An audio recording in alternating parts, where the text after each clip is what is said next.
Function first. Always function first. Trends in general are fun, and you should keep in mind that they're temporary. Every time I see a blue toilet, I want to rip it out. Yeah. You can have a bathroom that functions the exact same, cost $40K or $120K. Make sure what you're designing can be built. That's probably the biggest trend across the board I've seen. We love to create the dream and they like to squish it. That saves huge amount of timeline, but also dollars and cents. One design mistake that you see clients come in with all the time? I have to say, hey everyone, welcome back to Custom Built and Screwed. If you're a homeowner planning a reno, dreaming up your custom home, or a designer who wants to see how it all comes together behind the scenes, this one's for you. Today, I'm sitting down with Leanne Nagy, our senior interior designer at Sprucehill Homes, to talk about what really goes in to designing a home that's not just beautiful, which it needs to be, but it actually works. It's functional. By the end of this episode, you'll have a better idea of how to approach your project and how to save time, money, and stress along the way. Without further ado, this is Leanne. Tell us, what does your day-to-day look like? well, first, thanks for having me. Yeah, thanks for being here. My day-to-day changes a lot, just depending where things are project-wise and how many projects we have on. But it could be anywhere from a new client consultation and getting to know a client for the first time and what their wants and needs are, all the way to a site visit and double-checking quality on site. Yeah, and I think viewers want to know, what do you think makes a great design? Yeah, I feel like my answer is not going to be the nice fluffy design answer that most people are expecting. It is a design that solves the problems that clients have, that they come to you with, but also what they might not realize is a problem in their home. Everybody is looking for more storage space. Maybe the flow through the home doesn't work well. There's limitations. There's not enough bedroom. What are we trying to solve? And if we do that, great design every time. So put you on the hot seat a little bit here. We hadn't really talked about that too much before, and I was really curious to hear, one of those examples of where, you've uncovered something that a client didn't realize that they actually had, A lot of the problems that clients may not realize they have is actually the flow through the home and the bones of the home. Because they use their home every day, they might have lived there for the last 20 years, they've always used it a certain way, so they might not realize, I'm always walking the long way around, or there's a lot of extra doorways that don't need to be there, which is making it hard for furniture placement. Just the things that we naturally think about that they might not even realize. Yeah, they just don't even know that, what can be better. 100%, yeah. Yeah, that makes sense. What is one design mistake that you see clients come in with all the time? I have to say, too many ideas. Way too many ideas. It's really hard in the world of social media and the internet to be exposed to a lot of great ideas, but sometimes they don't compile to a cohesive home and they don't function well together. So I love getting all the ideas from our clients, but then I like to find the consistencies between them to create a consistent, cohesive home. And I love doing that. But too many ideas is what I'd say the number one. Fair enough. How do you balance design, your vision, like what you want, with what's practical and budget? So function first. Always function first. You can have a bathroom that functions the exact same, cost $40K or $120K, which sounds insane. But it's true, because there's different aspects that you can add different functionalities with regards to plumbing, how much plumbing you're adding to it. Are you picking custom finishes that are air flown in from Europe? Are you using locally sourced?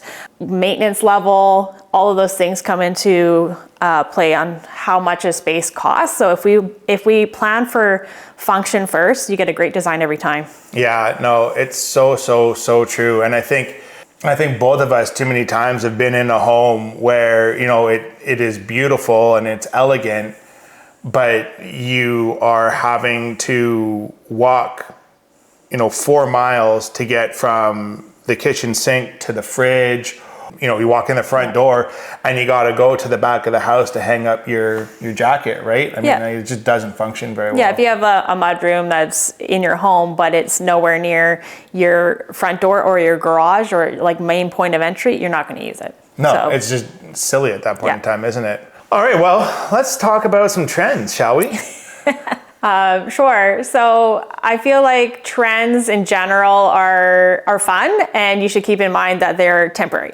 So I would say when you want to impose some trends in your home design or home decor, they should be accents and easily switchable. So if you keep your background or your canvas of your home fairly Neutral, maybe? neutral and or more transitional, or just like that's your blank slate sort of idea, then if you do pops of trends that are easily changeable later on, you're not stuck with that trend, because trends are meant to come and go. They're meant to be fun.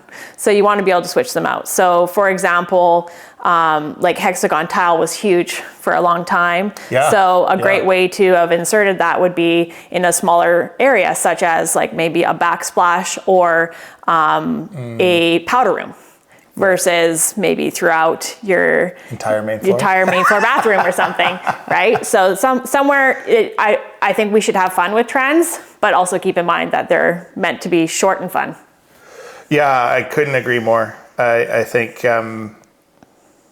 every time I see a blue toilet, You think of that? I want to rip it out. Yeah, that is a trend that it looks like it might be coming back, and I just wish it wouldn't. But they're fairly easy to switch out. You're not wrong. You're not wrong. So if you want a blue toilet. Yeah, you're not wrong.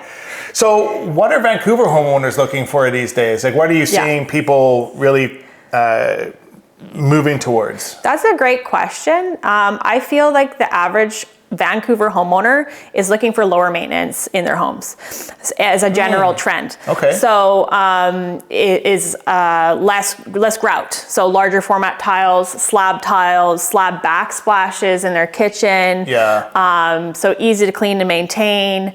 Outdoors, we're looking at more people installing turf instead of having to mow their lawn every week. People are busy. Guilty as charged. People are busy. They've got families, they've got, hard work schedules and everything.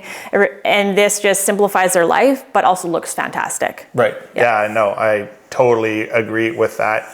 So, what is your take on popular features like open concept, big backs, like, you're just talking about this being a trend with slab backsplashes and, natural tones. Like, what are your take on these currently popular features that people are going for? Like, what are your thoughts? Yeah, so when it comes to like slab type installations of large format tile or countertop material as a backsplash, I think those will stand up pretty well to the test of time, just because of the low maintenance aspect of it, as long as you pick something that's not too flashy. And then when it comes to open concept, which I feel like has been trending for a number of years now, we are seeing more and more people kind of going back to more segmentation, but with not so much with regards to their living area. People love to entertain and they want that flow. They don't want to be cut off from the rest of the party when they're entertaining. Yep. So the living spaces are still super popular for open concept. But if there's a private area or an area you want to keep as more private, they're more and more segmented again. Right, yeah. I mean, that makes perfect sense. What are some of the most requested design features you're seeing right now in Vancouver? Large format tile or slab tile Really? has been ever increasing. Again, that comes back to the maintenance aspect. Grout in bathrooms, people absolutely hate. There are limitations, obviously, to a larger format tile.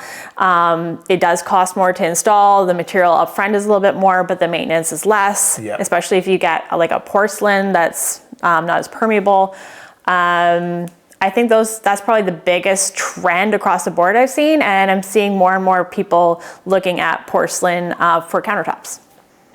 Interesting. Can you think of any specific brands or styles that we're using on any of our projects right now, or that you might suggest the viewer look into to consider for their project? Yeah, so I mean, there's a number of local tile suppliers that we use that carry slab slab tiles, one of them being Julian Tile, and they're one of our biggest suppliers for large format. Okay. Not the only one. As well as for countertops, Decton has been more and more popular, which is not a porcelain top, but it's very similar to a porcelain top for countertops. Just the level of maintenance is pretty much non-existent, and it's not permeable. It can also get it in different thicknesses. So you could actually use it for cladding on vertical surfaces, not just horizontal surfaces.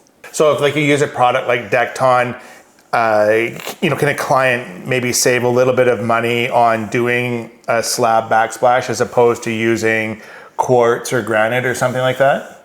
I say price point wise is actually quite similar. Okay. But it's again comes back down to durability and availability. You can get it so much thinner. So the price to produce a slab of anything in a thinner substrate is going to be cheaper than a thicker one. Yeah, that's kind of what I was wondering, is like if you have, there's more options. Yeah. Well, if the thinner Decton is thinner, is that gonna be less expensive to the homeowner than, say, using a 2cm quartz or granite or something? Yeah. It is, eh? It is, yes. Huh, cool, awesome. What trends, going the opposite of what's coming in, what trends are fading? Like, what are we trying to get away from these days? Yeah, so I mean, I think everybody's heard of millennial gray. Everybody's over gray. Gray is a bit drab and not as fun anymore. People want their homes to be warm and comforting and welcoming. Yeah. But I'd also say, and this might be semi-controversial, is white on white. Okay. The reason being is so sterile. So it ends up being so harsh. Every little blemish shows on white. So even if you go to an off-white, you're getting that level of comfort and use of space where you're not babying it and keeping it clean all the time. Yeah, I mean, we've done a number of white on white projects over the years, and I mean, they do look great, and I have an appreciation for it, but it does feel a little bit institutional, doesn't it? Like, it doesn't feel like you're coming home. Yes, I do get that comment a lot. It feels a little too commercial. Yeah. Yeah. If you had to pick one element that always looks good 10 years later, what would that be? The layout and the bones of the home. So if you have good bones or a good solid layout, you can keep moving that space to keep up to the current whatever's trending or how you're using the space over and over again. Like as kids grow up and move out of a home and etc. But if the bones are good and it flows well, they'll last you forever. What do you mean by good bones? I think you'll find a lot of the people watching our videos, I really don't have a lot of idea of what we talk about. I mean, I know what you mean. Yeah. But what do you mean by good bones? So idea of good bones is kind of twofold. One is that the overall layout and if it functions well in that layout. But secondly, how it was actually built. Right. So your foundations of the home are good. You're not going to have to go back into the walls and beef up anything later, change things over. You've planned for the future to retrofit something else in later if you think it could be something you're interested in. Yeah, that makes perfect sense. And I mean, I would agree, like when we're renovating homes, a home that has good bones versus a home that was not built so well, I mean, the cost to do that project is drastically different. Very different projects. Yeah. And a lot of different headaches and hassles, that's for sure. Yeah. How do you see design impacting budget, permits, and timelines?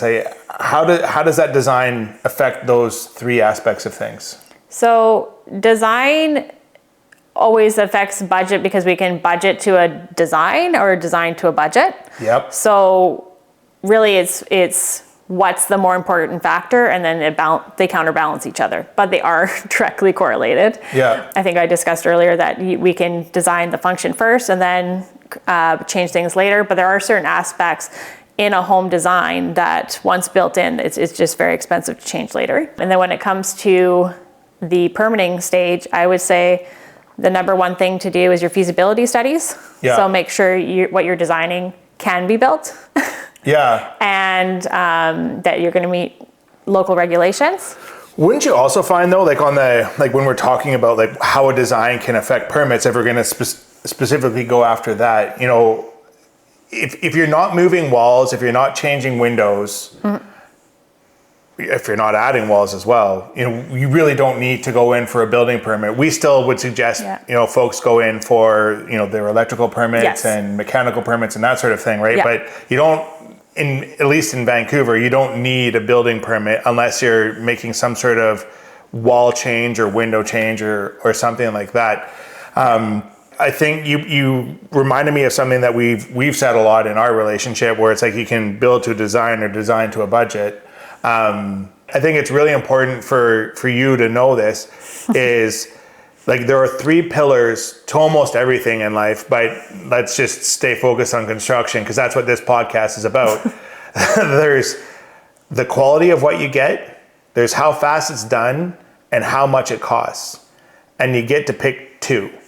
And anybody that has it in their head that they can get all 3, I'm going to tell you right now, you're dreaming. You cannot have fast, cheap, and awesome. It doesn't exist. Like that is not a plausible possibility. You can have fast, good, or awesome, and expensive, but you're not going to have fast, good, and cheap. Just does not exist. That is a really important reality for you to come to terms with before you start your project. Now, do you have any examples of things that we've taken on or come into where the design really saved the build, or conversely where it really like tanked it? No. not with us, but I mean I haven't seen.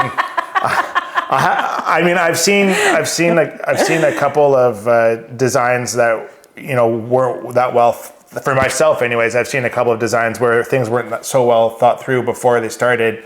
And in order for the structure to stay standing, you needed to have a helicopter floating above the house to hold up a corner of it because there was no way for it to be supported. We call those air hooks in the industry. What about collaboration within our organization? Like, what does that look like? Because as a designer, right, you're primarily designing, but I mean, you have to deal with me. Sorry about that.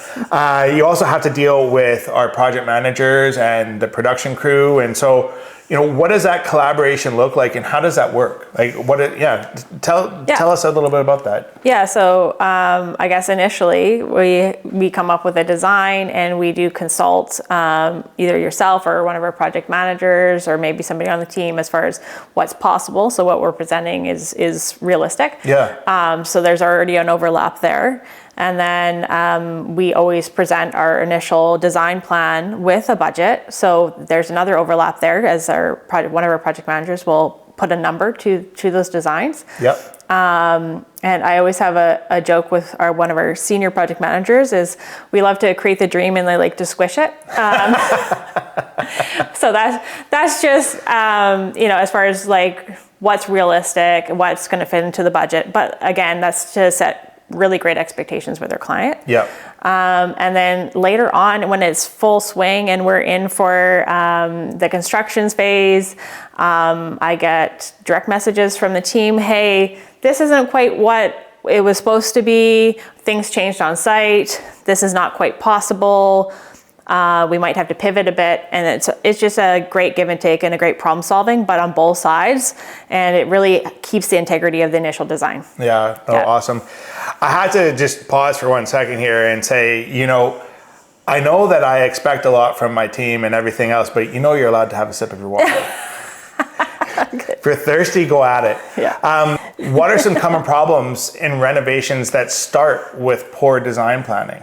Again, I think it goes back to not thinking about if something's feasible for permitting or within the district. Can you give us an example of what you mean by that? Like that's a really easy thing to say, but I think so for example, you could meet with a client, they could tell you, we just need more square footage. So a big one would be additions, which we do a lot of and I love. It could be, bump out, a bump up, whatever the case may be. Sure. But if you don't look into how much square footage you're actually allowed on that lot or how high your ridge height or your roof height can be, then you could be showing or presenting something that's not possible.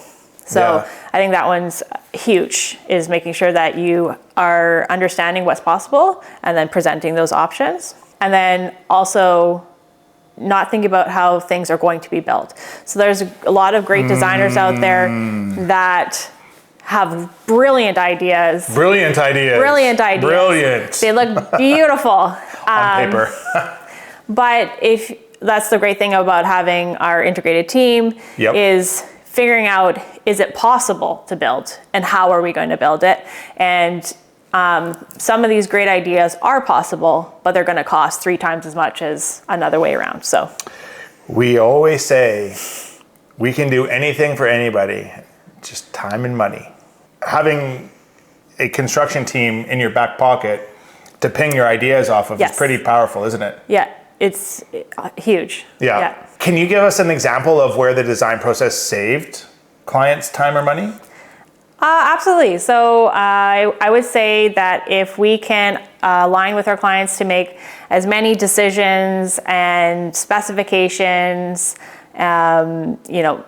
get quotes as early as possible before we even start construction, that saves huge amount of timeline, but also dollars and cents to our clients, because revisions cost money. And I mean revisions with the municipality, but also drawing revisions because they take time, and getting requotes for, say, millwork or something like that. We've already kind of touched on it, but let's just kind of hammer into it a little bit more. How closely are you working with the team on site once the design's finalized?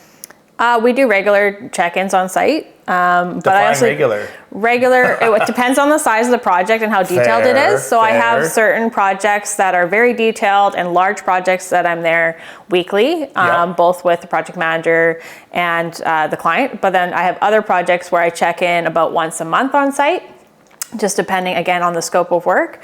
But I check in with each project manager and the projects that we overlap on once a week consistently. Oh, cool. Awesome. Yeah, I mean, and that has to help with making sure that I's are getting dotted and T's are getting crossed. It also allows for planning ahead, so they can ask the questions before they're a problem. They're not going to hold up anything on site, and that again comes back to keeping our timelines. Yeah. Well, you got to have a plan.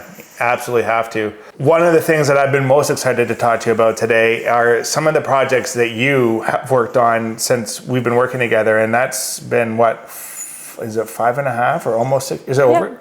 About 5.5 years. 5.5 years. Yeah. Time has flown, I tell you. What has been your favorite project to work on since you came on board? I still say one of my standouts was a West Van bungalow. Yeah. It has a special place in my heart, not because it's the biggest project or the most elaborate or anything like that, but just a great transformation. It was a renovation, very small addition, and it really showed how you can transform an existing home to better work functionally, but also the way it looked afterwards was brought up to current contemporary standards, and it's going to function well for the next 30 years for the current homeowners. And also too, we had a great relationship with the client where they trusted the design process, and it went so smooth and seamless. And seeing the reaction when they got to see the reveal at the end and how they reacted to the home, priceless. Yeah, that was a good one, no doubt. Yeah. I mean, I think, I can't really think of any projects that we've done together over the years that really stand out as like, oh, geez, I can't believe. I feel like, one of the things that I think you and I have done together as a team, and I think Sprucehill works really hard to do for our clients, is to really collaborate with everybody, bring in all the stakeholders, and really make sure that we deliver something above what the client's expectation was. Yeah. Wouldn't you say? Always trying to exceed expectations. Yeah. What are design challenges that stand out as the most fun or most frustrating for you? For me, the most fun is always a good puzzle. And when I say that, I mean... I've heard you say that a lot of times. I know, but it's true. So I love a project where, new builds are fun, and there's definitely constraints within a new build. Sure. But when it comes to a renovation or an addition where you have like existing walls or structure that you're trying to work with, that makes me excited. Yeah. Because you can, one, you're really going to see the transformation, but two, it creates a challenge. And I don't know, there's something about that that's just very fulfilling when you break through a design solution. Right. So probably the biggest example would be some of our upper floors additions we've done, where We've got added one coming down the pike right now. Yes. That is, Villa Familia is going to be pretty freaking spectacular. Yes. So with regards to that one, that I'm so looking forward to, we brought into the project after they had already gone to another contract team or design team. Yep. And they proposed a brand new home build. It wasn't feasible.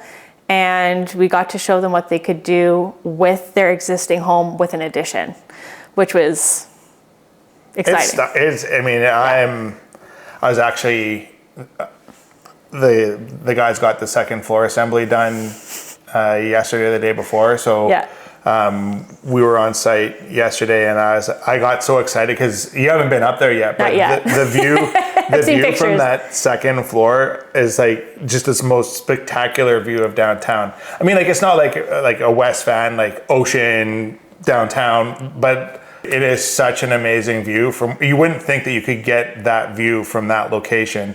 And then the other really cool thing that has happened is you actually have mountain views off the back of the house. Yes. Yeah. It's really, really cool. So I FaceTime the clients. Oh, perfect.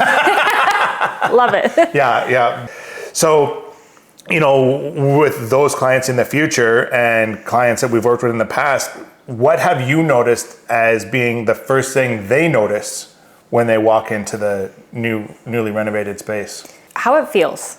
And what I mean by that is psychologically, how you react to the space. And it might not be what you would think. You think, oh, I notice the floors, I notice the light.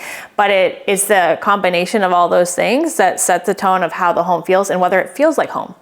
So is the lighting warm or is it cool? Is the flooring a nice medium tone? Are there lots of knots in it? Is it more subdued?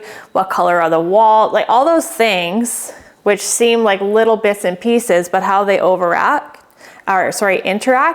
creates the foundation of how a space feels when you walk into it. Yeah, I always joke with the team and I tell our clients, hey, I want their reaction, and I know you do too, to be every time they drive up the driveway to either physically do a fist pump or at least mentally like be driving up the driveway and be like, hot damn, this is my house. You should walk into your home and smile or sigh in relief that you're home. Yeah. It should feel like home. It should feel, it should feel much, much, much more calm than what it used to be. And that's what our goal always is. All right, well, we're getting to the tail end of this. You're gonna be off the hot seat soon here, Leanne, but it is now time for rapid fire questions. Okay. So, you ready I'm for ready. this? Fire away. All right. What's your favorite paint color right now? I'd have to say probably Drift of Mist by Sherwin-Williams. It's just a really nice warm gray. So it's a great neutral color as a canvas. And then secondary to that would be Homburg Gray, which is also by Sherwin-Williams. But if you want that moodiness that's still somewhat neutral, I'm loving that right now. Beautiful. Open shelves. Love them or hate them? Love in small doses. They should be intentional because nobody loves visual clutter. I'm definitely a visual clutter person. So small doses, intentional, only where you have things to display. Agreed. Approved with that answer. Kitchen feature you wish people use more? Inserts. So everybody wants the beautiful, what you see on the outside, but for me, especially, is the stove inserts that we can get, the little pullouts on either side of the stove. Where are you keeping your oils? Where are you keeping your spices? Things that would normally live on your countertops, tuck them away. Most underrated room in the house? The powder room. Why? Because you can have such great design impact, and also every guest eventually is going to see your powder room. Agreed. Yeah. All right, one tip for anyone hiring a designer? Have a good idea of the direction you want to go, as far as if you want it to be ultra contemporary, mid-century, or modern, ultra modern. I'm going to throw one that's not on the list of questions we were going to talk about today. What's the number one thing you suggest people should think about before they hire a contractor? What's the reputation in the industry? You need to trust whoever that contractor is and for a number of months. So definitely their reputation within the industry. Is it a good one? Yeah. Yeah, I think that's really important. And I think, it's when you're hiring a contractor or a designer, like these are people that are going to be influencing what is likely to be the largest investment of your entire life, or if it's not the most, it's going to be dead second. Like what we do and the impact of what we do is not free. And no, and we get to know each other really well. Yeah. So spend a lot of time together. Yeah. Well, this has been awesome. It's been a long time in the coming, and I'm glad that we're finally getting this podcast up and running. I'm glad that I was able to coerce you to come in here and sit down and chat with me. I am so very grateful to have you on the team and to have your guidance, and for our clients to get to have the privilege to work with you. What has been the best part about your journey here at Sprucehill? So many things, but the team I get to work with every day is got to be the biggest thing.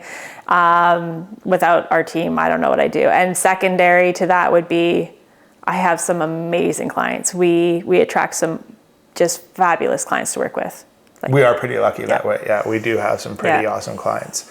Well, that's about it for us for today. Thank you so much for taking the time to watch this amazing podcast. We are going to be here creating amazing content that hopefully will be helpful for you in the future. In the meantime, we'd be so appreciative if you would like this video, subscribe so you get our future updates.